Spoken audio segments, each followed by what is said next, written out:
Valentin Séché est un jeune dessinateur et illustrateur de bande dessinée. À même pas 40 ans, il a déjà pu mettre en scène plusieurs illustres personnages cultes de la science-fiction et de l'heroic fantasy. On le découvre en 2015 avec le premier album de Métabaron aux humanoïdes associés, une série qui fait directement suite à la caste des Métabarons, créée de l'imagination d'Alejandro Jodorowsky. Son talent fera qu'il assurera le dessin de 3 autres tomes sur les 8 de la série. Puis il s'attaquera à l'illustre Conan de Robert E. Howard pour Glénat. Avec Julien Blondel au scénario, il mettra en dessin et en couleur l'unique roman dédié à ce personnage, L'heure du dragon. Puis à partir de 2024, toujours avec le même Julien Blondel, il prend la succession au tome 5 du dessin d'Elric le Nécromancien et poursuit en 2025 avec La sorcière dormante. 2 autres tomes sont prévus dans les années à venir pour conclure la saga. C'est au festival Quai des Bulles de Saint-Malo, en octobre dernier, qu'il nous parle de son parcours, de sa manière de travailler, aussi de son petit Elliot et de comment une journée est bien remplie pour lui. Moment parfait numéro 6 avec Valentin Séché. Donc l'émission va s'appeler Moment Parfait, Ok. au pluriel, et je voulais savoir en fait pour toi, c'est quoi le ou les moments parfaits au moment de la création d'un nouvel ouvrage? Le moment parfait, là ça a commencé là. Ça a commencé, mais... Oh, d'accord, ok. Moment parfait, je dirais que c'est quand mon scénariste m'envoie ce qu'on appelle le chemin de fer. On va avoir un découpage général de l'album. Et où moi, alors là, je suis en train de faire Elric, qui sont des adaptations de romans. Donc c'est pile ce moment où la deadline est encore très très loin. D'accord. Où je reçois le déroulé et où je dois refaire mes devoirs en relisant les bouquins qu'on va adapter. D'accord. En règle générale, on adapte à peu près 2 nouvelles par album, sur Elric en tout cas. Donc c'est ce moment-là où tout est possible encore, où on est vraiment, où on est encore dans les temps, où tout va bien, il y a pas de stress. Au tout début. Voilà, ouais. Et toutes les images dans la tête sont absolument extraordinaires parce qu'on n'est pas encore confronté à toutes les difficultés techniques qu'il peut y avoir, au délai, qui peut des fois être un peu plus court sur la fin. Et donc on voit un tout petit peu nos ambitions à la baisse parfois. Donc non, ouais, c'est vraiment un moment parfait. Et justement, est-ce qu'il y a une deadline, est-ce qu'il y a une date vraiment qu'on te donne déjà quand tu commences un nouvel ouvrage sur, par exemple, Elric? Ouais, oui, il y a une date sur le contrat. J'essaye de la respecter au maximum. Après, l'éditeur est pas du tout sur mon dos tout le temps en train de... Parce que maintenant, on est une équipe avec Julien, on se connaît bien. On va commencer notre 1, 2, 3, 4e album ensemble. Donc de toute manière, il sait qu'on fait le taf. Et c'est plus une deadline que moi je me fixe parce que c'est tout bête, mais si je veux un salaire à la fin du mois, il faut que je tombe des planches. Voilà. Et là du coup, donc j'imagine il y a un certain calibrage, donc c'est tant de pages par album. Ouais, 54 pages. 54 pages, d'accord. 54 pages. Le dernier tome va être très épique, très dense. Je parle là pour ceux qui ont lu Elric. Il est probable qu'on ait quelques pages en plus pour ce dernier tome. En tout cas là, le tome 7, le 5, le 6 et le 7, 54 pages, c'est le format... Il y a 2 formats classiques dans la franco-belge, c'est le 46 et le 54 pages. Et tu connaissais du coup les nouvelles de Michael Moorcock, Elric avant? Alors moi je suis arrivé dans l'univers de Moorcock par la BD. À l'époque où c'est sorti, je connaissais personne de la bande de Elric. Et j'y étais allé, j'avais été chez mon libraire, j'avais dit ah ouais c'est quoi ça? Il m'a dit tu vois c'est super. J'ai lu et ça m'a plu tout de suite. Mais voilà, c'est tout. Donc t'aimais les 4 premiers tomes, tu les avais lus, tu connaissais. J'avais lu les 4 premiers, je trouvais ça vraiment bien. Et on était Julien Blondel à la fin de mon aventure chez les Humano avec Métabaron m'a contacté en me disant on fait un Conan. Je l'avais rencontré une fois sur un festival. Et je lui ai dit ouais carrément, allons-y. Et le courant est super bien passé. Julien cherchait quelqu'un pour continuer l'aventure Elric. Et donc les choses se sont pas hyper naturellement. Voilà. Très bien. Euh, donc tu parlais de Métabaron, de Conan, Eric. C'est quand même des personnages voilà, qui préexistaient déjà dans l'imaginaire des lecteurs. Donc c'est quand même une lourde responsabilité. Est-ce que tu t'es senti une pression sur tes épaules ou pas du tout? Qu'est-ce que ça représentait le fait de mettre en dessin des personnages déjà connus du grand public? La pression, en fait, c'est quelque chose qui est moi, je trouve ça, alors, c'est personnel, mais je trouve ça difficile de ressentir une pression tout le temps sur des projets. Un album comme Elric, ça prend 1 an. Tu peux pas sentir la pression tous les jours à chaque fois que tu te mets sur ta page et que, au début, c'est sûr, il y a une pression. Tu te dis bon, faut quand même que les 4 premiers albums étaient super chouettes. Faut pas se planter, ou faut assurer. Mais après, bah, il y a des automatismes qui se mettent en place. Moi, c'est pas la première fois que je reprends un personnage culte. Donc la passion, je l'avais peut-être un peu plus sur le Métabaron, par exemple. Parce que là, c'était vraiment un projet qui m'a, on va dire, entre guillemets, propulsé. Et là, fallait pas vraiment que je me loupe. À l'époque, en tout cas, je croyais qu'il fallait vraiment pas que je me loupe. Et c'était vrai, il fallait...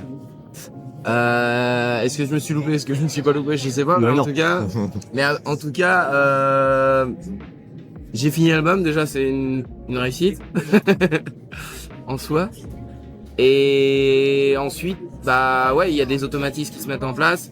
Il y a la rigueur de travail, essayer d'avoir une certaine rigueur de travail, et la pression elle se dilue dans toutes ces étapes-là en fait. Alors moi j'essaye de faire du mieux que je peux à chaque fois. Ça c'est cette pression que je me donne, mais que ce soit un album sur un personnage culte ou sur autre chose, de toute manière c'est toujours de faire du mieux. Donc c'est quelque chose qui s'oublie, je dirais, dans le processus. Ok. Alors ton style et ton graphisme sont vraiment très hauts en couleur, c'est vraiment une grande beauté. Et alors on a parlé souvent de Franck Frazetta, enfin vraiment c'est quand on est fan d'Heroic Fantasy, de jeux de rôle comme je le suis, c'est un vrai hommage quoi, parce que on a l'impression de se replonger voilà dans les années 70-80 avec ces grandes fresques comme des grandes peintures. D'où ça te vient justement ce style, de quoi tu t'es nourri et comment tu l'as travaillé, fait évoluer? J'avais un style au tout début, j'étais vraiment très impressionné par les illustrateurs. Plus que les dessinateurs de bande dessinée, je dirais. Les illustrateurs assez réalistes, même très réalistes, qui utilisaient de la peinture, qui faisaient... Et je dirais que c'est là où je me suis un peu perdu au début, c'est que j'essayais plus de faire de l'illustration que de la bande dessinée. D'accord. Après, je dirais que c'était pas complètement une erreur, parce que en soi, ça m'a apporté une espèce de rigueur du réalisme c'est une erreur. Je pense aujourd'hui que c'est une erreur d'essayer de faire une illustration sur chaque case, d'essayer de faire une page qui ressemble à une peinture à chaque fois. Je pense que c'est une erreur, mais ça m'a apporté une rigueur technique que j'aurais peut-être pas développée si je m'étais lancé dans autre chose en fait, dans un autre style au début. Moi, c'était les artistes que j'admirais, c'était plutôt les illustrateurs plutôt que des dessinateurs. Et de fil en aiguille, et je dois bien dire que le Conan a fait que mon style a évolué légèrement. Je me suis dit, bon, essayer de faire de l'illustration c'est bien, mais je me rendais compte que les bandes dessinées vers lesquelles je prenais le plus de plaisir à lire, c'était celles qui avaient un ancrage très marqué, moins illustré justement, avec des couleurs un peu moins travaillées, plus lâchées derrière. Donc sur le Métabaron, sur Conan, je me suis mis à pousser un peu plus mon ancrage, donner un peu plus d'importance à mon ancrage. J'ai encore, à mon avis aujourd'hui, j'ai encore donné beaucoup trop d'importance sur la couleur. Je continuais de colorer mon trait, de revenir avec des couches de couleur sur le trait. Peut-être même pas assez privilégier la narration et toujours penser au beau. Avec Elric, vu que on m'a pas, comment dire, sur Elric, l'éditeur, ni même Julien, personne m'a imposé de coller à ce qui se faisait avant. Mais je trouvais ça naturel de quand même essayer de pas trancher complètement avec ce qui s'était fait avant. Donc je pense qu'inconsciemment, j'ai suivi un peu ce qu'avaient fait mes prédécesseurs. Et j'ai changé des petites choses, par petites touches, par petites... c'est des exemples tout bêtes, mais par exemple, je me suis mis à ancrer exclusivement au pinceau. D'accord. J'ai essayé de faire des couleurs qui étaient un peu plus lâchées, de revenir un peu moins sur le trait, même beaucoup moins sur le trait. Ça, c'était sur le tome 5. Et le tome 6, là, pour moi, ça a été vraiment un espèce de saut de la foi parce que je l'avais jamais vraiment fait. Mais j'ai laissé le trait noir par-dessus. D'accord. Et la couleur, je l'ai faite en dessous comme on faisait avant que l'ordinateur, que la couleur numérique soit monnaie courante en fait. Ce qu'on faisait, c'est qu'on envoyait ces pages noir et blanc à l'éditeur. Il nous renvoyait un scan sur une feuille transparente. Et en dessous, il y avait ce qu'on appelait un bleu, c'est-à-dire l'ancrage imprimé en bleu très léger, pour que les aquarellistes ils puissent faire leur couleur dessus. Et une fois que la couleur était faite, on refermait tout ça et ça donnait une page qui pétait en contraste. J'ai utilisé exactement la même approche pour ça. J'ai essayé de faire des couleurs. Je pense que les lecteurs qui vont lire le tome 6, si je leur dis pas que c'est du numérique, je pense pas qu'ils peuvent voir. Parce que j'utilise un logiciel qui simule l'aquarelle justement. C'est un logiciel absolument magique. D'accord. Alors, il faut travailler de la même manière qu'on travaillerait à l'aquarelle. Parce que on va donner un coup de pinceau et l'encre se diffuse sur le papier. Ensuite, on en donne un deuxième. Si c'est pas sec, les deux encres s'entremêlent et se mélangent. C'est extraordinaire comme truc. Et aujourd'hui, la prochaine étape, c'est peut-être pas sur Elric parce que je vais pas tout changer comme ça d'un coup. Et je pense que ça serait de faire des pages directement en couleur directe après. D'accord, ouais. J'aimerais. Challenge. Ouais. Et je trouve que justement mettre l'ancrage au-dessus, on redonne de l'importance à la narration, à la lisibilité. En fait, c'est plus lisible. Et une BD, ça doit être lisible. Donc, je vais plus par là maintenant. Ok. J'essaye en tout cas. Donc, tu m'avais dit que ton fils Elliot était né en plein travail du tome 5. Oui. Est-ce que tu pourras retrouver la case? Je crois que t'avais mis un petit clin d'œil, une petite dédicace en fait. Bien sûr. Elliot, Je me rappelle très bien. J'étais dans la salle d'accouchement quand je faisais On le retrouvera. cette case-là. Et alors je l'ai mis en tout petit parce que je me suis dit bon, on va pas embêter les gens avec ça, je vais pas mettre un panneau lumineux avec le nom de mon fils. Mais j'ai mis le nom de mon fils ici sur la selle pour me rappeler que c'était bien cette case-là qui a été faite. Donc Elliot, si tu regardes ça quand tu seras en âge de comprendre ces choses-là, eh bien je faisais cette case-là quand ta maman était en train d'en baver. Donc pas d'autres enfants sur le tome 6, il n'y a pas d'autres... Est-ce qu'il y a d'autres clins d'œil par exemple? Il y aura un autre clin d'œil sur le tome 6 je pense. Ok. C'est même sûr. Sur le tome 6. Sur le tome 7. Sur le tome 7, sur le pardon. tome 7, sur le tome 7. Le tome 6, non, il n'y a pas eu d'autre. Donc il est question que tu continues l'aventure pour le coup. Ouais, je vais jusqu'au tome 8. On finit la saga ensemble avec Julien. D'accord. S'il nous arrive pas malheur entre temps, mais pour l'instant, tout va bien. Chouette, ça. Et après ces grands personnages de fantasy, est-ce qu'il y a d'autres personnages auxquels tu aimerais t'attaquer? Par exemple, alors Enrico Marini a dessiné un Batman, a doublé, voilà. En comics américains, est-ce qu'il y a des personnages de comics par exemple qui t'intéresseraient ou est-ce que c'est ton univers ou pas du tout? En fait, quelque part c'est mon univers parce que il y a beaucoup d'artistes que j'admire qui bossent pour le comics et je suis comme tout le monde, je passe du temps sur les réseaux à regarder ce qu'ils font. Donc j'ai l'impression d'être à peu près familier avec ces super-héros parce que dans 99% des cas, ils dessinent des gens en collant. C'est pas méprisant. Mais j'avoue que je lis peu de comics. Je lis les incontournables, mais je suis pas le comics. J'ai jamais eu le courage de rentrer dedans parce que je vois pas vraiment par quelle porte on peut commencer dans un truc aussi. Je lis, mais alors par contre pour le coup je serais pas plus attiré que ça travailler parce que c'est un rythme différent, faut vraiment aller très vite. Faut tomber de la page et j'aime bien faire les choses à mon rythme et aller au bout de ce que en tout cas moi j'imagine, enfin ce que j'estime être une page finie. Je pense pas que je pourrais faire ça parce que faut tomber une page par jour, quoi, et je suis pas sûr que je pourrais faire. Ou alors, pas pendant longtemps. Oui, c'est ça. Il faudrait vraiment que j'allège mon style, beaucoup. Mais par contre, bon, j'avoue que si on proposait Batman, Tu dirais pas non.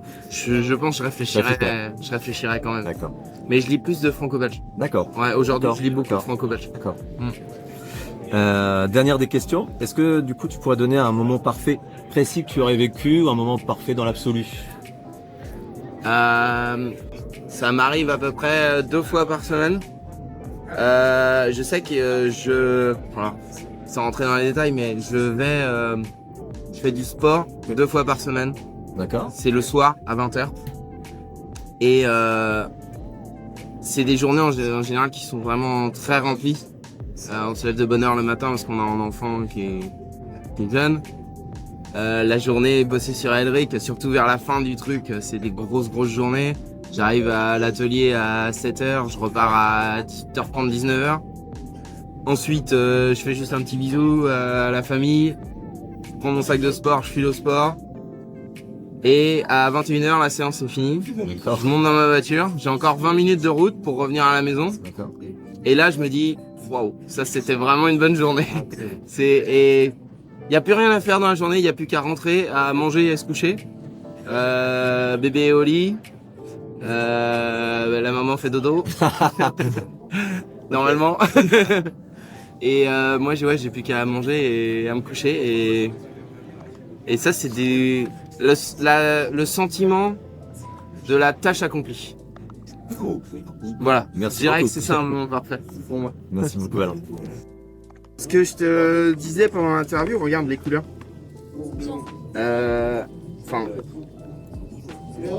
franchement, tu me diras, mais si tu regardes de près, et si je te disais que je l'avais fait à la main, enfin, je l'ai fait à la main, hein, c'est les mêmes étapes. Hein, mais tu vois, c'est un logiciel qui est incroyable. Tu vois, vraiment, ça s'appelle Rebelle. Ouais.